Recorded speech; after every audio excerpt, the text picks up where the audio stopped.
जय Hind, 12th class. चलिए, इसमें अपन बात करने वाले हैं अध्याय 14 की।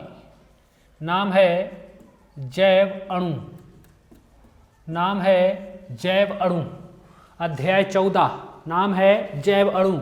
इसमें पढ़ेंगे क्या क्या, सबसे पहले वो देख लीजिए। इसमें पढ़ेंगे अपन प्रोटीन के बारे में, प्रोटीन के बारे में, विटामिन के बारे में,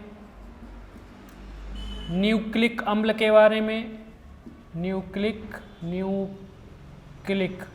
अम्ल के बारे में। न्यूक्लिक अम्ल का मतलब है डीएनए और आरएनए से।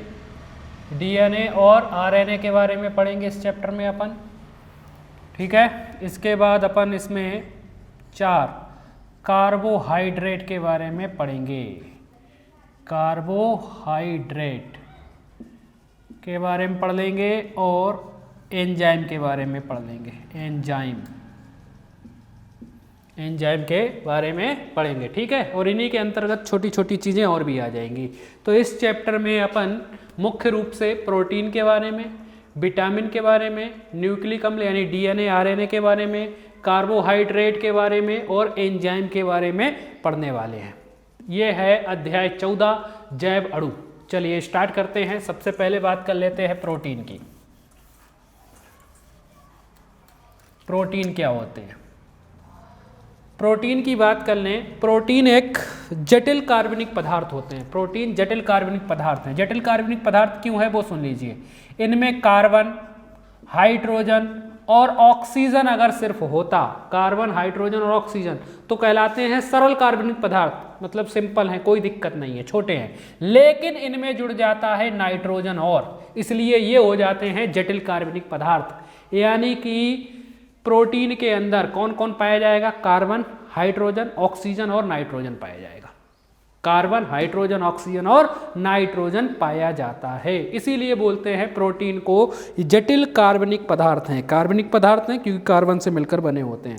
तो प्रोटीन एक जटिल कार्बनिक पदार्थ है जो विभिन्न या जिसका निर्माण विभिन्न अल्फा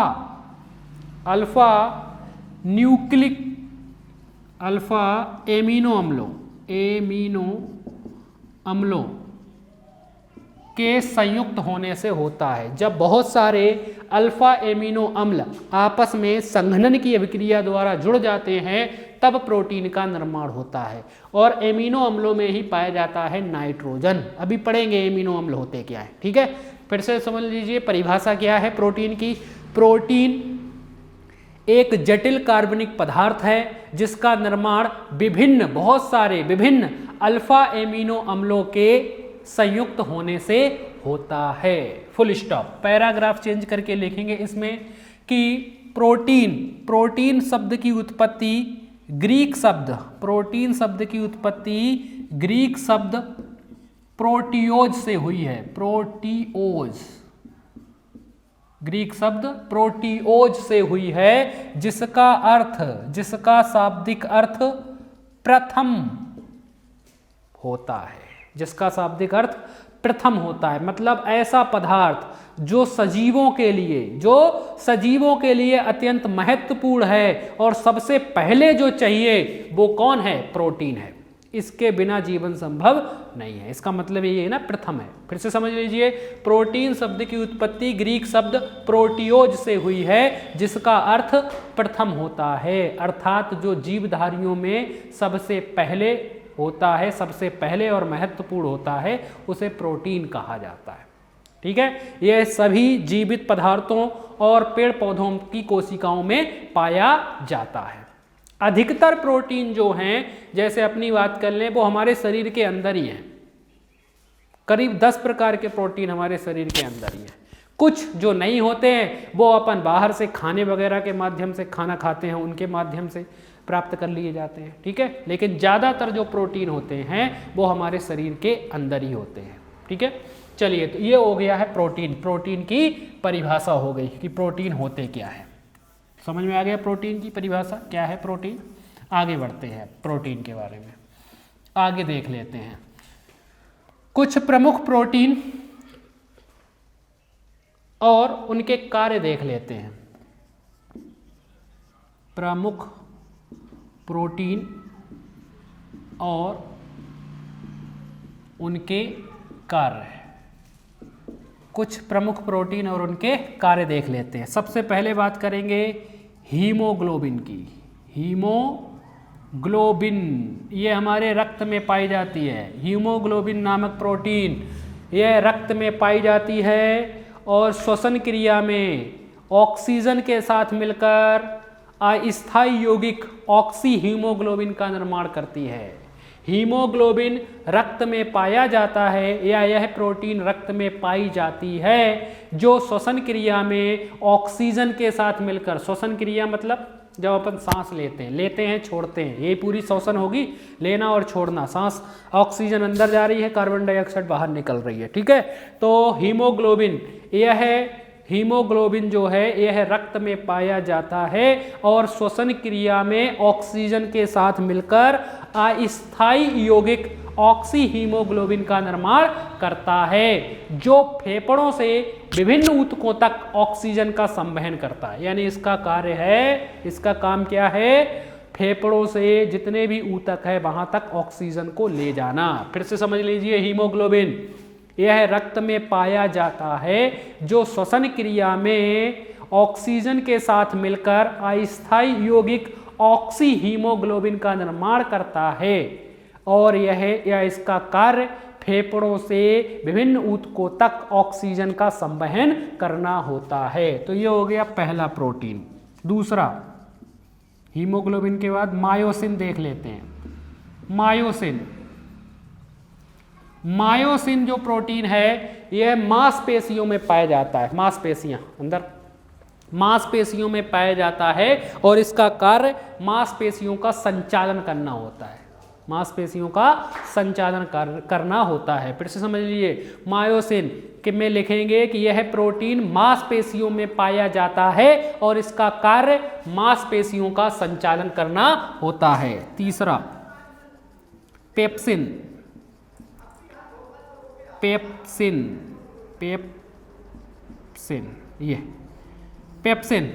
ये जो प्रोटीन है वो हमारे शरीर के आहार नाल के आमाशय में पाया जाता है। स्टमक, आमाशय में पाया जाता है जहाँ भोजन पचता है, तो भोजन को पचाने का काम करता है ये पेप्सिन। यह प्रोटीन हमारे शरीर के आहार नाल के आमाशय में पाया जाता है जो भोजन को पचाने का कार्य करता है। ये हो गया पेप्सिन।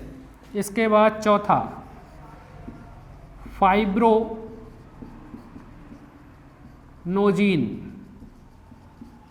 फाइब्रोनोजिन।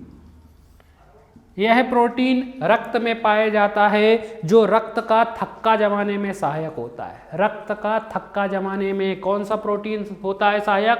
फाइब्रोनोजिन। एक विटामिन भी होती है, दोनों में अंतर समझ लेना। ये पढ़ रहे हैं प्रोटीन, बाद में पढ़ेंगे विटामिन।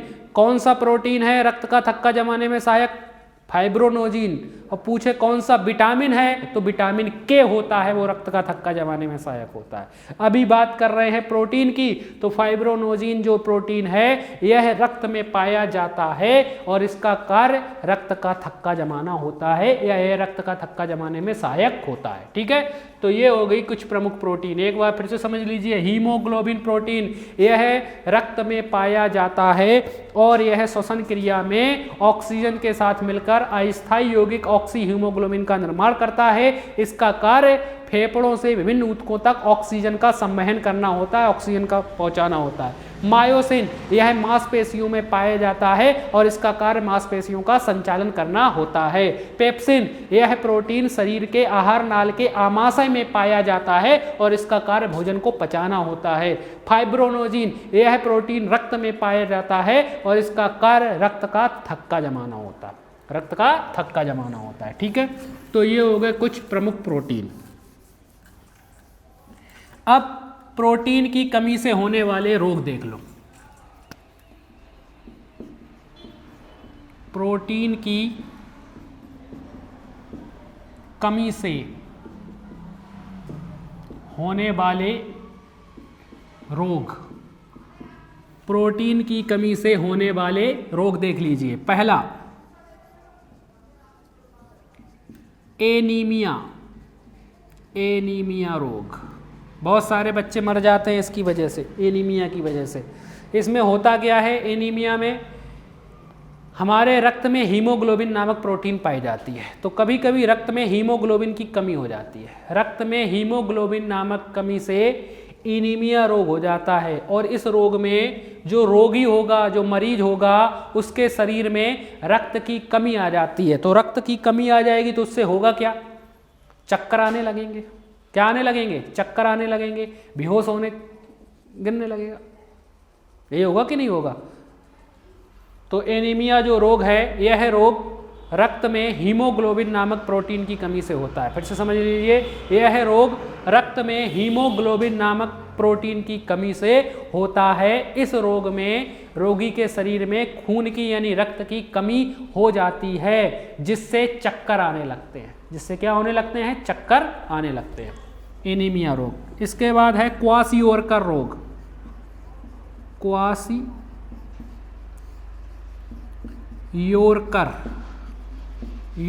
रोग। ये किसी एक प्रोटीन की कमी से नहीं होता, बहुत सारी प्रोटीन की जब कमी हो जाती है तब ये रोग हो जाता है। क्वाशियोरकर रोग मुख्य रूप से बच्चों में पाया जाता है। यह रोग मुख्यतः बच्चों में पाया जाता है, और इसमें रोगी जो हैं, बच्चे जो हैं, उनका शरीर सूजकर बेडोल हो जाता है, टेढ़ा मेढ़ा, कहीं से सूज जाएगा, इधर से सूज जाएगा, इधर से सूज जाएगा, कहीं पर भी हाथ पैर सूज जाएंगे। तो इसमें रोगी जो है उनका शरीर सूजकर बेडोल हो जाता है। कैसा हो जाता है, बेडोल, बेडोल, टेढ़ा मेढ़ा। ठीक है। तो पहला रोग है एनीमिया। यह रोग रक्त में हीमोग्लोबिन नामक प्रोटीन की कमी से होता है, और इसमें रोगी के शरीर में रक्त की कमी हो जाती है, जिससे चक्कर आने लगते हैं। क्वाशियोरकर रोग, यह रोग मुख्यतः बच्चों में पाया जाता है, और इससे रोगी का शरीर सूजकर बेडोल हो जाता है। तो ये प्रोटीन की कमी से होने वाले रोग हो गए। अब प्रोटीन का विकृतीकरण देख लेते हैं। प्रोटीन का विकृतीकरण, विकृतीकरण का मतलब है प्रोटीन का खराब हो जाना, प्रोटीन का खराब हो जाना। प्रोटीन जो होते हैं ये ऊष्मा मतलब टेम्परेचर, अम्ल, क्षार, लवण, इनके लिए बहुत ही ज़्यादा संवेदनशील हैं, बहुत ज़्यादा संवेदनशील होते हैं। मतलब अगर थोड़ा सा ज़्यादा टेम्परेचर हुआ तो प्रोटीन नष्ट हो जाएगा, बेकार हो जाएगा। थोड़ा सा ही अब अम्ल के साथ अभिक्रिया हो गई, किसी क्षार के साथ अभिक्रिया हो गई, लवणों के साथ अभिक्रिया हो गई, तब भी प्रोटीन खराब हो जाएगा, बेकार हो जाएगा।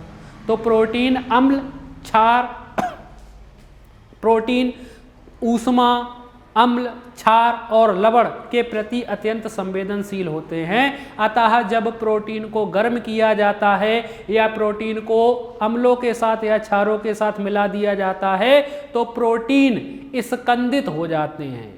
कैसे हो जाते हैं? स्कंदित, जम जाते हैं और अपनी जैविक क्रियाशीलता खो देते हैं। इसे ही प्रोटीन का विकृतीकरण कहा जाता है। फिर से समझ लीजिए प्रोटीन का विकृतीकरण। प्रोटीन का विकृतीकरण होता क्या है? प्रोटीन का विकृतीकरण क्या है? फिर से समझ लीजिए प्रोटीन का विकृतीकरण। जब प्रोटीन का विकृतीकरण समझिए क्या है। प्रोटीन ऊष्मा, अम्ल, क्षार और लवण के प्रति अत्यंत संवेदनशील होते हैं। अतः जब प्रोटीन को गर्म किया जाता है या प्रोटीन की अभिक्रिया अम्ल, क्षार के साथ या लवण के साथ कराई जाती है तो प्रोटीन स्कंदित हो जाते हैं और अपनी जैविक क्रियाशीलता खो देते हैं। यानी जिस काम के लिए ये आए थे वो काम नहीं कर पाएंगे, अब जैविक क्रियाशीलता खो देते हैं। इसे प्रोटीन का विकृतीकरण कहा जाता है। Full stop. ठीक है। प्रोटीन का विकृतीकरण होने पर इनकी प्राथमिक संरचना नष्ट हो जाती है, जबकि द्वितीयक और प्राथमिक संरचना नष्ट हो जाती है, जबकि द्वितीयक और तृतीयक संरचनाएं अपरिवर्तित रहती हैं। तो ये था प्रोटीन का विकृतीकरण कि प्रोटीन का विकृतीकरण होता क्या है। ठीक है। तो ये हो गया प्रोटीन का विकृतीकरण। और लगभग सब पढ़ लिया है। प्रोटीन में 4 तरीके की संरचनाएं होती हैं, प्राथमिक, द्वितीयक, तृतीयक और चतुर्थ संरचनाएं होती हैं। ठीक है। अब वो ज़्यादा IMP नहीं है। अब आगे और सुन लो, प्रोटीन में एमिनो अम्ल हैं, बहुत सारे एमिनो अम्लों से निर्माण हुआ है प्रोटीन का। प्रोटीन में दो एमिनो अम्ल के बीच में पेप्टाइड बंध पाए जाते हैं। पेप्टाइड बंध, कौन से बंध? पेप्टाइड बंध। सूत्र होता है CONH, बॉन्ड ओपन। इस बॉन्ड को कहा जाता है कौन सा बंध? पेप्टाइड बंध। कौन से बंध? पेप्टाइड बंध। अभी बताया प्रोटीन जो है बहुत सारे अल्फा एमिनो अम्लों से मिलकर बना हुआ है, तो इनमें दो अल्फा एमिनो अम्लों के बीच में पेप्टाइड बंध, बॉन्ड CONH पाए जाते हैं। इन्हीं पेप्टाइड बंधों के द्वारा प्रोटीन के अंदर बहुत सारे एमिनो अम्ल आपस में जुड़े रहते हैं। तो कई बार पूछा गया है प्रोटीन के अंदर एमिनो अम्ल कौन के बंध द्वारा जुड़े रहते हैं? तो पेप्टाइड बंध के द्वारा, बॉन्ड CONH के द्वारा जुड़े रहते हैं। ठीक है, चलिए अब बात कर लेते हैं एमिनो अम्ल की। एमिनो अम्ल क्या होते हैं? इसी के अंतर्गत है एमिनो अम्ल। एमिनो अम्ल ये देख लेते हैं। एमिनो अम्ल ये ऐसे कार्बनिक पदार्थ होते हैं जिनमें एमिनो समूह, NH2 समूह और कार्बोक्सिलिक समूह, COOH समूह दोनों पाए जाते हैं। बे कार्बनिक यौगिक जिनमें एमिनो समूह, इसे कहते हैं एमिनो समूह NH2, और इसे कहते हैं कार्बोक्सिलिक समूह, कार्बोक्सिलिक समूह। एमिनो अम्ल के अंदर एमिनो समूह और कार्बोक्सिलिक समूह दोनों पाए जाते हैं, इसीलिए इनका नाम है एमिनो अम्ल। आगे पढ़ेंगे अपन कार्बनिक रसायन जब देखेंगे तब वहां पर। तो बे कार्बनिक यौगिक जिनमें एमिनो समूह, बॉन्ड NH2 और कार्बोक्सिलिक समूह, बॉन्ड COH पाए जाते हैं, एमिनो अम्ल कहलाते हैं। देखिए एग्जाम्पल देख लीजिए इसका।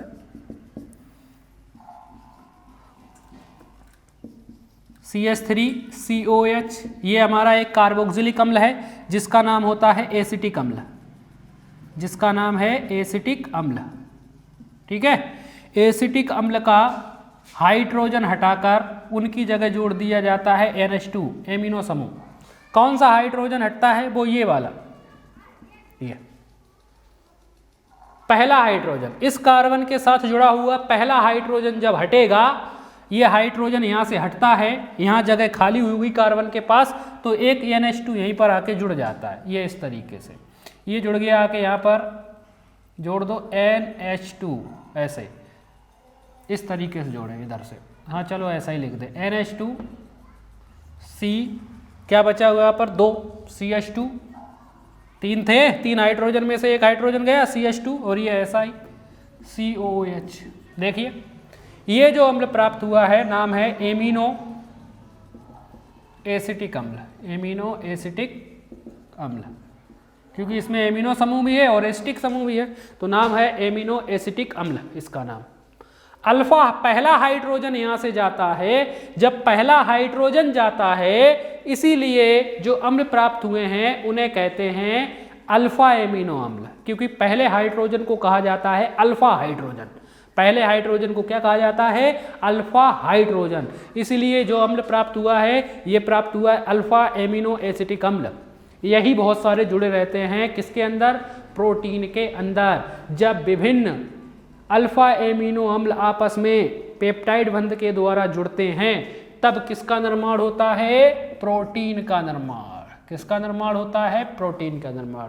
और अपन ने अभी पूरा प्रोटीन खत्म कर लिया है। तो अपना पहला टॉपिक इस चैप्टर का खत्म हो गया जिसका नाम था प्रोटीन।